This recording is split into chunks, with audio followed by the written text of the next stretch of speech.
Fighter ফুল স্কোয়াডটা নিয়ে রাশ provide করে তখন কিন্তু সিনজো ব্যাকফুটে পড়তে পারে। সাজিদ ধীরে ধীরে এন্ট্রি করবে, সাজিদের ম্যাক্স 7 এর চার্জ ক্যাক্টাস স্কিলের ইউজ করা হবে সাজিদের তরফ থেকে। Another damage by Sajid, charge করবেন এবার নকডাউন করার পালা। এক্স্যাক্টলি নকডাউন করেছেন সাজিদ।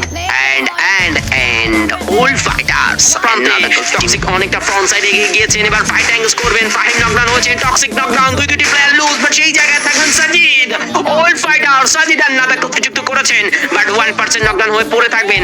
1% কে রেস্কিউ করতে যাবেন সাজিদ। এক্স্যাক্টলি এবার প্লেয়ার কিন্তু আর লুজ করলেন না। ওল্ড ফাইটার্স তাদের একটা বুইয়ার চান্স কিন্তু আছে।